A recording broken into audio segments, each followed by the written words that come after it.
Which is better, extending how long I can ride at my threshold or increasing my threshold, even if I can't hold it as long?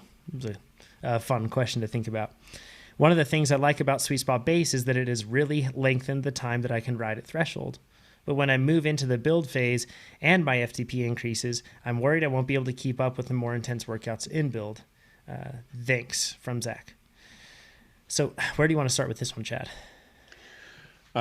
Just first to say that, Zach, this is the age-old question. Every rider has asked themselves this at some point in time. And let me give you the simple answer first. You can only elevate your time at a percentage of threshold for so long before it starts to affect threshold. So if you get really good at riding sweet spot for 20 minutes and then 30 and then 40, you may think you just dragged out your stamina, when in fact, over the course of that training trajectory, those 40-minute efforts have led you to a higher FTP.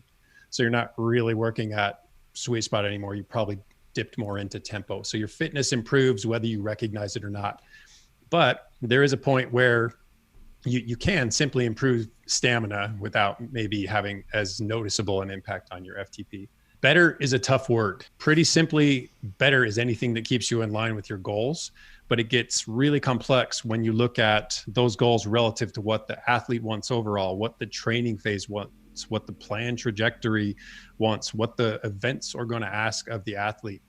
So better in the base phase would be to increase time in the sweet spot, basically to improve your muscle endurance or your strength endurance. You know, I need to be able to press the pedals hard. I need to be able to do it for a long amount of time, strength endurance. Better in the build phase, that's when we focus a little more on elevating FTP. You probably will see some FTP improvements while you're doing sweet spot base, but then we really focus on it during the build phase. And then when you get to specialty phase, better becomes a whole number of things. Ideally, we're looking to rely on a lower percentage of a higher FTP for whatever your event is, such that you're truly productive when you intend to go hard. This depends on a whole lot of things. One, is it a mass start event? Is it a steady state event? Because better in a 40K TT is holding the highest percentage of your, what we hope is a higher FTP by this point, for about an hour. Better in a full distance triathlon is to ride at much lower percentage, say something around 70% of this now higher FTP for 5 hours. Better in a century could mean you ride the hills at 85% and the rest of the time you're more like at 70%. But in all these cases, by the time you reach specialty, hopefully the best of all pertinent worlds is going to be in place, while better change over the entire course of that training journey. When the later phases roll around, and I understand this is a concern for a lot of riders, you look ahead and you look at those workouts and you say, if I'm struggling with something as basic as a 4x8 sweet spot, how am I going to do something as complex and challenging as basin, for example? If you don't know what that workout is, take a look at it. It's the height of demanding, but understand that you'll be ready in that phase. You'll be ready for anything you face in that phase by the time you reach it, because everything we've done is an incremental process to get you ready for bigger and better, higher, heavier, more demanding challenges. Everybody's going to be really careful about how they word their podcast question submissions now. Better is a very malleable term. In this case, you'll be ready for better challenges. My point here is that the plan evolution, so phase to phase, accounts for the fact that you're going to increase your FTP coming into each new phase, coming into each new loading cycle. But at the same time, your work capacity is growing. So we have to grow the challenges relative to this higher and higher work capacity. And Greg LeMond's quote, we've heard it 100 times. It never gets easier. You just get faster. If we're to tweak that to be more in line with what we're after, it never gets easier. You just get faster. So we're not necessarily looking at riding a bike faster on an indoor trainer, but we are looking at creating more watts. So same idea. Just tweak the actual wording ever so slightly. Mm-hmm. Yeah, and then VO2 max is never going to feel good, you guys. It just isn't. Ever. It's never going to feel good. But the wattage that you can hold at that level of effort will eventually continue to go up. So, but yeah, it's always going to suck. It's surprising. I mean, when you look ahead, it's really easy to basically talk yourself into a failed outcome from weeks out, looking at a workout and think, I'm never going to be able to do that. Right. You will. Trust the process. You will. Yeah. Along those lines, actually, something that's important to add to this, I feel like, is if your VO2 workouts do feel really easy, chances are it might be time to reassess a ramp test time. So that can really help get you into a spot where there need to be, which is an unfortunately uncomfortable spot. Yeah. But it's helpful. That's when they're good. So they're doing their job then. Unless you are a very high level athlete, I would totally rather ride at 95% of a 315 watt FTP than 100% of a 300 watt FTP, because that's the same 300 watts, but I get the 315 for all other types of racing. Mm-hmm. So if you have some kind of fruit and you can raise your FTP, you've probably all seen this where you're in a, like a sweet spot workout and you're like, wow, that used to be pretty close to my VO2 max power. Mm-hmm. And it's just like pretty amazing that you can do that. So go up first before you're going out. And we, like Chad said, we train both. But then when you get to you're up in the 4s, maybe the 5s, and there's not much room to go up, well, then you could spend time making, you can sharpen this thing and get really anaerobic, maybe really good sprints, repeatability, really good 3 minutes, or you can try to ride really high percentage for a really long time. Or you could do aerobically and say, hey, I really want to ride at a 85% for 4 hours for a triathlon or something crazy like that. Really push it up. So I think a failure would be for a new rider just to try to ride for longer at when there's low hanging fruit of raising your FTP. Oh yeah. Yeah, absolutely. I think that this is something that I see with really fit and refinement. This kind of goes back to base training, I guess, in a way, like we were talking about before, not skipping base training, and that it's really important not to do it. We'll always keep hammering on that point. But as you get to a point where you're feeling like every year you kind of reach that spot where it's tough for you to improve above that, I'm really excited for when I can ride at 0.95 IF for a long time. That's cool. I keep track of that too. That's an exciting thing when I see that going up. So there's definitely more to it. To expand on Nate's point, that 315 watts is still the same wattage, but as you get fitter and fitter, as you elevate FTP more and more, it comes at a lesser physiologic cost. So you're not burning as much energy. You're not suffering as much. You're not generating as much lactate. Your muscles aren't on fire to the point that they would be, but you're still riding at that same high power and that same speed. So would you rather learn to endure that high level of pain for longer durations, or would you rather elevate your FTP so that same level of power doesn't hurt as much? Yeah. Yeah. Right. Absolutely. I'll take less pain and more sustainability all day. Yeah, that's the point. Yeah. So Jesse created a mega post, if you will, on sweet spot training. And it's a fantastic resource on it. It basically goes into everything behind sweet spot. So we talked about it, I think, a bit on last week's episode, but it's worth revisiting, and everybody should go check it out. If you haven't, it's on the TrainerRoad blog. And if you go there and check it out, he breaks down the intention behind why you would spend time in that zone, the benefits that you get behind all of that, how to be more effective at sweet spot training, how and when to work it into your training, the whole thing, which Plan Builder takes care of that for you, which is pretty awesome. So it's honestly, I think that this is where you'll see a lot of this sort of benefit. I think when you're looking at basically people seeing where their benefits of being able to raise their threshold, a lot of the time we totally decouple it from base training, but they're absolutely inherently tied. It is crucial, right, Chad? It's not like a replaceable thing that we just toss to the side.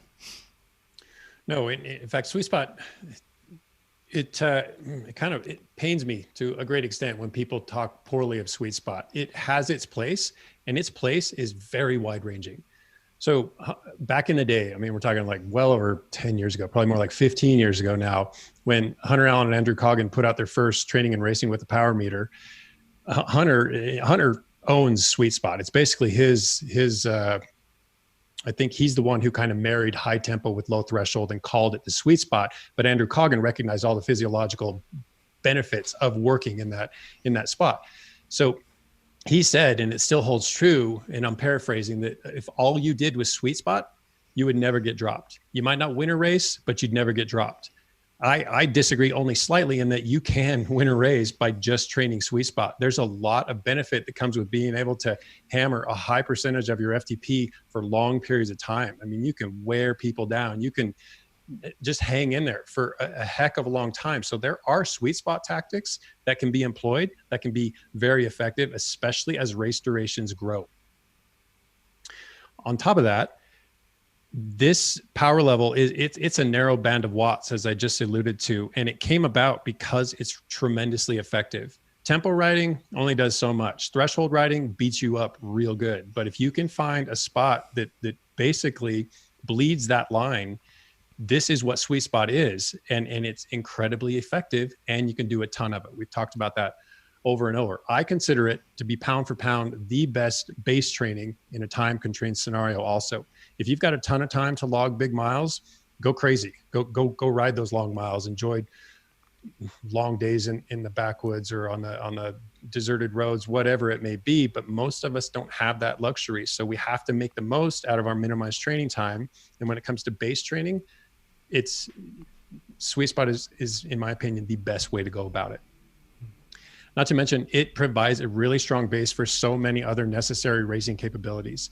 Anything you can do in terms of anaerobic or VO2 max work or sprinting, neuromuscular work, all has to fall back on sweet spot at some point over the course of a competitive event. You reside there. You're going to spend a lot of time there, and it's a hard place to stay. But when you get good at it, it makes you a very formidable racer. Mm-hmm. And then finally, you spend a lot of time in sweet spot zone during races for sure. Oh yeah, for sure. Yeah. Even in things like mountain biking and cyclocross and criterium racing, it's funny because in our minds, we look down when we're pressing really hard on the pedals and doing some sort of hard effort because we want to see the big numbers. And then we look down when it's zero, right? And when it's not doing anything, we're like, come on, what's going on? Why aren't we working harder? And we tend to not look at it during when really, like, you know, the bread's being made, so to speak. And that's when we're bridging all of those things together. And in mountain bike racing in particular, the majority of my time is in sweet spot. And yes, I'm spiking up and down, but when I'm pedaling, the huge amount of it is in sweet spot. And I think it's the glue that holds it all together. It really is. Mm-hmm. Yep. And if I could distill it down to a single point, or my strongest point of defense is that sweet spot will and consistently does make you faster. The catch here, I think, is less so when we've estimated FTP and we're telling you a prescribed range to work in. But a lot of people, I think, have a misconception of what sweet spot actually is. And I think back to a time way back where Nate said he used to play PlayStation while he was doing sweet spot. And just as follow-up, can you still do that, Nate? Because it seems like maybe you were undershooting a bit back then if you could actually play a video game and hold on to a 30-minute, do something. This was very low. So this is probably 80 to 85%, maybe 80%. So really probably high tempo. Cause I do it for like 2.5 hours. Okay, good. So that furthers the point I'm trying to make, which is that sweet spot is a tough place to be. So anyone who thinks they're doing sweet spot work and they're sailing through the efforts and they feel pretty good about themselves toward the end of each long effort and they can do interval after interval, probably not working quite in the sweet spot. It's a hard place to be. For me, I do my reading rides, and this is the peak intensity of where I can read. And typically I find myself toward the latter half of each interval rereading everything over and over because my focus is drifting, because it's an uncomfortable place to stay. It's when he drops from metaphysics down a couple levels, right? Yeah, exactly. So this is like a big thing, I think, that it's probably misunderstood to a certain degree. And this is probably stemming a bit away from Zach's question here, but with that, and you're talking about how sweet spot training is hard, it's about things are progressive. And when I say progressive, I mean that they should always be trending toward straining the system. It's always the intent, right? Is, sure, there's recovery and there's everything else involved, but when we're talking about the work that's prescribed, it shouldn't be easy. It should be hard. And sweet spot is one of these things that I think that a lot of people get into a situation where if you skip that ramp test, you can get toward the end of sweet spot base and you're like, sweet spot's easy now. It's super easy. It shouldn't destroy you. That's not the goal. Like you said, Chad, it's a kind of a carefully calculated marriage between that high tempo and low threshold so that it doesn't destroy you, but it should be uncomfortable and it should be difficult. It absolutely should. And it feels that way for me when I do it, for sure. But it's one of my favorite spots. In fact, a lot of the time, if I'm doing outside workouts, I'll do my intervals, and then coming back, when I'm coming back, I say, I'm going to do my best to stay in sweet spot as long as I can. If I can, and if I do have that sort of training stress room that I can add on, that sort of thing, right? If I'm not trying to, if I can still add it in, then I think that's a good way for me to do it, because I look at it basically as I have a certain amount of time. I might as well fill it with the most productive work. And for me, if I can get my intervals done that are prescribed, and then I can tack on some sweet spot and still be within my range, no better productivity. It's perfect for it. It covers so many physiological bases in that it, from the aerobic end of things up to the mildly anaerobic to just even the psychological side of things, learning to endure a pretty high level of discomfort for longer and longer periods of time. So again, it's just a tremendously productive, arguably the most productive in terms of base conditioning place to spend training time. If Sweet Spot were listening right now, Sweet Spot would be blushing. I heart Sweet Spot. We need that like a bumper sticker. If you like this video, make sure you give us a thumbs up. If you didn't like this video, you can give it a thumbs down, but let us know what you would have done differently in the comments below. If you want to see more of these videos, make sure you subscribe to our YouTube channel. And if you want to become a faster cyclist, check out TrainerRoad.com. Do it. If you think I have better hair than Jonathan, give it a thumbs up. If not, leave a comment. My hair is better than his.